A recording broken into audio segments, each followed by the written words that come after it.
పైన కుర్చీ పెడతారు కదా విడిగా ఇస్తారు మొహాలు రెండు ఉద్యోగాలు తినబడినారు వాయిస్ రెండవుతుంది వాళ్ళు ఎక్కడ అయిన వాళ్ళు ఇస్తారు డైరెక్ట్ చేస్తారు అన్నమాట ఏం చేస్తుంటే లైవ్లోనే తీసుకుంటున్నారు వాళ్ళు చేస్తుంది అవునా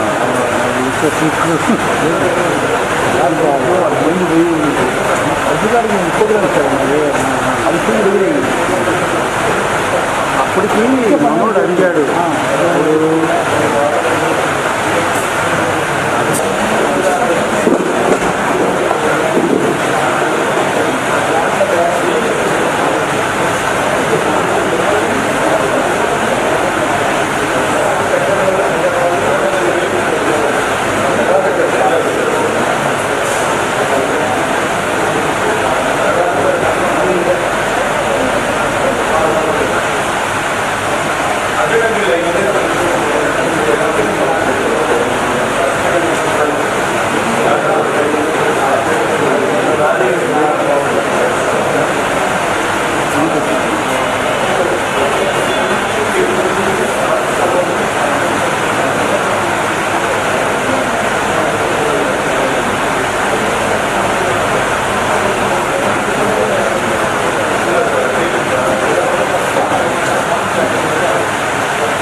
Well, happy to see you today. అందరూ చాలా హ్యాపీగా కనిపిస్తున్నారు బికాస్ ఇన్ఫినిటీ ఇన్కమ్ లర్న్ గురించి నేను ప్రత్యేకంగా మీ అందరికీ చెప్పాల్సిన అవసరం లేదు.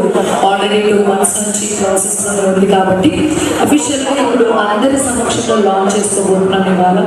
సో అందరూ ఒకసారి మేము బాగానే ఉన్నాము, మేము సంతోషంగా ఉన్నాం అన్న వాళ్ళందరూ ఒకసారి హాయ్ చెప్తారు ప్లీజ్. ఇవాళ ఈ ప్రోగ్రామ్ వల్ల మేము హ్యాపీగా ఉన్న వాళ్ళందరూ హాయ్ చెప్తారు ప్లీజ్. అమ్మ బాబాయ్, అసలు మిమ్మల్ని మోటివేట్ చేయడం నా వల్ల కానే కావట్లేదు. సో అందుకే మిమ్మల్ని అందరినీ చక్కగా మోటివేట్ చేసి మీతో మాట్లాడడానికి ఈరోజు ఇక్కడ జరగబోతున్నటువంటి కార్యక్రమం గురించి కొన్ని ఇన్పుట్స్ అండ్ అలాగే మనం ఎలా ఉండాలి, మన వృత్తిలో అండ్ అలాగే మన జాబ్స్లో మనం ఎలా ఉండాలి అనేది కొన్ని మోటివేషనల్ మెథడ్స్ మనకి నేర్పించడానికి మన మధ్యలో ఒక వండర్ఫుల్ పర్సన్ ఉన్నారండి. So I would like to invite him. Today is our motivational speech speaker Nandakishore గారు. సో ప్లీజ్ దయచేసి వేదిక మీదకి రండి. సో ఒకసారి అందరూ గట్టిగా క్లాప్ చేస్తే కనుక ఆయన వేదిక మీదకి ఇన్వైట్ చేస్తున్నాము. సో ఆయన వచ్చి మనందరికీ కూడా కొన్ని వాల్యుబుల్ వర్డ్స్ అండ్ అలాగే మనందరూ ఇన్స్పైర్ అయ్యేలాగా కొన్ని మాటల్ని మనతో మాట్లాడబోతున్నారు. సో ఖచ్చితంగా వాటన్నింటినీ కూడా మనసులో పెట్టుకోండి. చిన్నప్పటి నుంచి నాకు కూడా మోటివేషనల్ స్పీకర్ అవ్వాలని ఉండేది సార్, కానీ ఈ స్పీకర్ అయిపోయాను. But that's okay. ఇవాళ మీ మాటల్లో కొన్ని వర్డ్స్ అయితే నేర్చుకుందాం అనుకుంటున్నాను. Thank you so much for over. Thank you very much.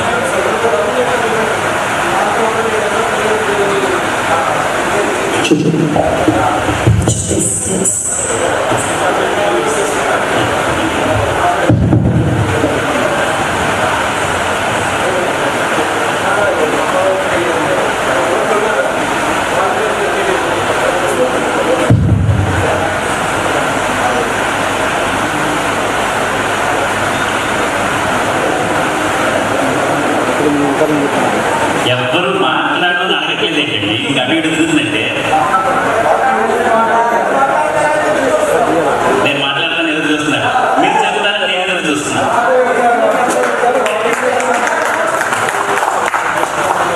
Good morning, good morning, good morning. Guntur వినపడాలండి ఒక్కసారి. మైక్ ఇస్తే చెప్తారు, నేను మైక్ తీసి చెప్తాను, మీరు చెప్పండి మైక్తో.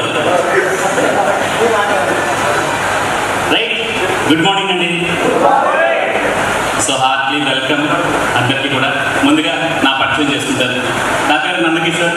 నేను వృత్తిరీత్యా ఒక సాఫ్ట్వేర్ ఇంజనీర్ని అండ్ ప్రవృత్తిరీత్యా ఒక మోటివేషనల్ స్పీకర్ని అండ్ ఫ్యాషన్ రీత్యా మీలాగే ఒక నెట్వర్కర్ని అండ్ బాధ్యత రీత్యా ఒక సేంద్రియ రైతుని. అంటే అసలు వాళ్ళు ఇక్కడ మనం ఎందుకు కలిసామంటే, మనందరం ఎందుకు కలిసామంట? దేనికోసం అండి? బిజినెస్ ఆపర్చునిటీ కోసం కలిసాం. ఇంకా దేనికోసం కలిసామండి? సార్ ఆ వెనకాలంలో నేను కనపడుతున్నాను, ఈ లైటింగ్లో మీరు నాకు కనపడుతున్నా, చేయకూడదు ఒకసారి. నేను కనపడుతున్నాను సార్, రైట్? సో మీరంతా ఎవరో తెలుసా అండి? మిమ్మల్ని మీరు పరిచయం చేసుకోవాలంటే ఏమైనా పరిచయం చేసుకుంటారంటున్నా? ఏమని? ఆయన కోసం గట్టిగా చెప్పడం కొట్టరా? నేను చెప్పాలనుకున్న పాయింట్ అదే. మీరంతా కూడా రాబోయే కాలానికి కాబోయే కోటీశ్వరులు. ఎంతమంది నమ్ముతారండి ఆ విషయం? నమ్మే వాళ్ళందరూ మీకోసం గట్టిగా చెప్పడం కొడతారు, విజిల్ చేస్తారు. మీకోసం మీరు కొట్టుకోండి, మీకోసం, నా కోసం కాదు, మీకోసం మీరు కొట్టుకున్నారు. మీకు మీరు ఇచ్చే గౌరవం, రైట్? సో ప్రోగ్రామ్ మొదలెట్టే లోపల ఒక చిన్న ఏంటంటే అహంకారపు డాక్టర్ ఒక లాయర్కి మధ్యన జరిగినటువంటి ఒక చిన్న కాన్వర్సేషన్ అండి. అహంకారపు డాక్టర్ ఒక లాయర్. బయట డాక్టర్ గారు బోర్డు పెట్టారట, ఏమని? అక్కడ ఏ రోగమైనా కూడా 10 రూపాయలే, ఒకవేళ నేను మీకు ట్రీట్ చేయలేకపోతే 100 రూపాయలు ఇస్తాను. ఏం చెప్పారు? 100 రూపాయలు ఇస్తాను. ఈ లాయర్ ఏం చేశాడంటే కనుక నడుచుకుంటూ వెళ్తూ చూశాడు. చూసిన క్రమంలో ఎలాగైనా ఇతని దగ్గర డబ్బులు వసూలు చేయాలనే ఉద్దేశంతో లోపలికి వెళ్ళాడు. సో లోపలికి వెళ్ళి ఏం చెప్పాడంటే కనుక డాక్టర్ దగ్గరికి వెళ్ళి, సార్ నాకు అసలు కళ్ళు కనిపించట్లేదండి అని చెప్పారు. ఏం చెప్పారు? సో కళ్ళు కనిపించట్లేదని చెప్పారు. తర్వాత కాదు నాకు అసలు టేస్ట్ రావట్లేదని చెప్పారు.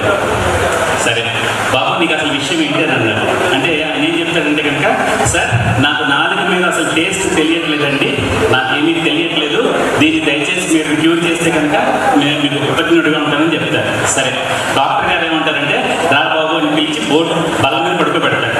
పడుకోబెట్టి ఒక నర్సుని పిలుస్తాడు. నర్స్ గడ్డి బాటిల్ నెంబర్ 22 అని చెప్తాడు. ఏం చెప్తాడండి? గడ్డి బాటిల్ 22 అని చెప్తాడు. సో ఆ 22 బాటిల్ తీసుకొచ్చి ఒక 4 చుక్కలు నాలుగు మీద వేయమ్మా అని చెప్తాడు. ఆ 4 చుక్కలు ఏం కానీ ఏమవుతుందంటే కనుక అది వాడు గట్టిగా తూరుగా చూసేసి, అరే డాక్టర్ ఇది పెట్రోల్ అని అంటాడు. నీకెలా తెలుసు? రైట్. సో అది పెట్రోల్ అంటే నీకెలా తెలుసు? సో 10 రూపాయలు ఇచ్చి వెళ్తాడు. సో అక్కడ ఓడిపోయిన తనకి అహంకారం ఇంకా పోలా. రెండోసారి వస్తాడు. రెండోసారి వచ్చి ఏం చెప్తాడంటే, డాక్టర్ గారు నాకు అసలు కళ్ళు కనిపించట్లేదండి అని చెప్తాడు రెండోసారి. అదేంటి మొన్న 4 అన్నావు కదా, ఇప్పుడు కళ్ళు. సో కళ్ళు కనిపించట్లేదని చెప్తాడు. సో కళ్ళు కనిపించట్లేదంటే అప్పుడు ఏం చేస్తాడు? సరేనండి వెయిట్ చేద్దాం డెఫినెట్గా. మళ్ళీ అదే మాట చెప్తాడు, పడుకోండి. మళ్ళీ నర్స్కి ఏం చెప్తాడు? గడ్డి బాటిల్ నెంబర్ 22 అని చెప్తాడు. సో మళ్ళీ నర్స్ ఆ బాటిల్ తీసుకొని వచ్చి ఆ డ్రాప్స్ తీసుకొచ్చి కంట్లో అయిపోతుంది. అరే అది పెట్రోల్, దాన్ని కంట్లో కలిపేసుకుంటామని అంటాడు. నీకెంత తెలుసు? ఇది రెండోది. సో లాస్ట్ మూడోది ఏం చెప్తాడంటే కనుక, రెండోసారి కూడా ఓడిపోతాడు కాబట్టి 10 రూపాయలు ఇచ్చేస్తాడు. మూడోసారి అహంకారం బాగా ఎక్కువ వెళ్ళి ఏం చేస్తాడంటే కనుక, లేదు ఎట్టి పరిస్థితులు ఇక్కడ దగ్గర నేను డబ్బులు వసూలు చేయాలని ఉద్దేశంతో వెళ్ళి ఏం చెప్తాడంటే, సార్ నాకు వచ్చేసరికల్లా మధ్య వరకు వచ్చిందండి,